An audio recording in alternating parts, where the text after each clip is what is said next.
اور ہم نے سمود کی طرف ان کے بھائی صالح کو بھیجا، انہوں نے فرمایا اے میری قوم، تم اللہ کی عبادت کرو، اس کے سوا کوئی تمہارا معبود نہیں، تمہارے پاس تمہارے پروردگار کی طرف سے ایک واضح دلیل آ چکی ہے، یہ اونٹنی ہے اللہ کی، جو تمہارے لیے اللہ کی دلیل ہے، سو اس کو چھوڑ دو کہ اللہ تعالی کی زمین میں کھاتی پھرے، اور اس کو برائی کے ساتھ ہاتھ بھی مت لگانا کہ کہیں تم کو دردناک عذاب آ پکڑے۔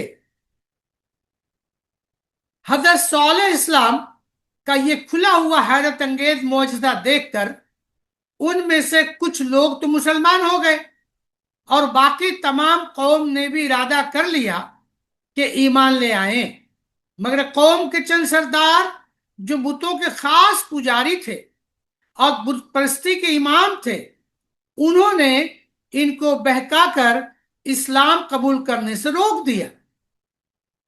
حضرت صالح اسلام نے جب دیکھا کہ قوم نے عہد شکنی کی اور خطرہ ہوا کہ ان پر کوئی عذاب نہ آ جائے، تو پیغمبرانہ شفقت کی بنا پر ان کو نصیحت فرمائی کہ اس اونٹنی کی حفاظت کرو، اس کو کوئی تکلیف نہ پہنچاؤ تو شاید تم عذاب سے محفوظ رہو، ورنہ فوراً تم پر عذاب آ جائے گا۔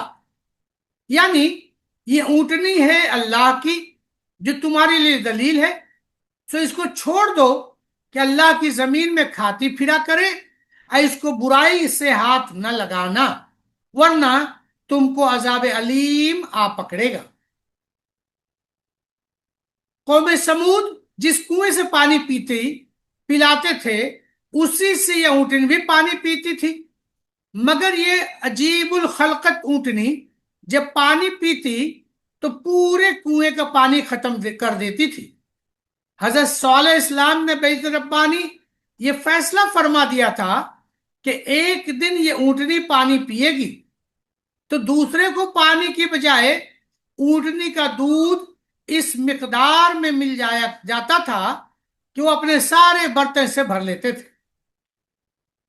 غرض سورہ اعراف سورہ نمبر 7 آیت نمبر 77 سے 79 کا ترجمہ۔ غرض اس اونٹنی کو مار ڈالا اور اپنے پروردگار کے حکم سے سرکشی کی، اور کہنے لگے کہ اے صالح، جس عذاب کی آپ ہم کو دھمکی دیتے تھے اس کو منگوائیے اگر آپ پیغمبر ہیں۔ پس پکڑا ان کو زلزلے نے، سو اپنے گھر میں اوندھے کے اوندھے پڑے رہ گئے۔ اس وقت صالح علیہ السلام ان سے منہ موڑ کر چلے اور فرمانے لگے کہ اے میری قوم، میں نے تو تم کو اپنے پروردگار کا حکم پہنچا دیا تھا، اور میں نے تمہاری خیرخواہی کی، لیکن تم لوگ خیرخواہوں کو پسند نہیں کرتے۔ سورہ نمل سورہ نمبر 27 آیت نمبر 45 سے 53 کا ترجمہ۔ اور ہم نے قوم سمود کے پاس ان کے بھائی صالح کو پیغمبر بنا کر بھیجا کہ تم شرک چھوڑ کر اللہ کی عبادت کرو۔ چاہیے تو یہ تھا کہ سب ایمان لے آتے، مگر خلاف توقع اچانک ان میں دو فریق ہو گئے، یعنی ایک فرقہ تو ایمان لایا اور ایک نہ لایا، جو دین کے بارے میں جھگڑنے لگے۔ صالح اسلام نے فرمایا کہ ارے بھائیو، تم نیک کام یعنی توبہ و ایمان سے پہلے عذاب کیوں جلدی مانگتے ہو؟ تم لوگ اللہ کے سامنے کفر سے معافی کیوں نہیں چاہتے، جس سے توقع ہو کہ تم پر رحم کیا جائے، یعنی عذاب سے محفوظ رہو۔ وہ لوگ کہنے لگے ہم تو تم کو اور تمہارے ساتھ والوں کو منحوس سمجھتے ہیں کہ جب سے تم نے یہ مذہب نکالا ہے اور تمہاری یہ جماعت پیدا ہوئی ہے، قوم میں نا اتفاقی ہو گئی۔ صالح اسلام نے فرمایا کہ تمہاری اس نحوست کا سبب اللہ کے علم میں ہے، یعنی تمہارے اعمال کفریہ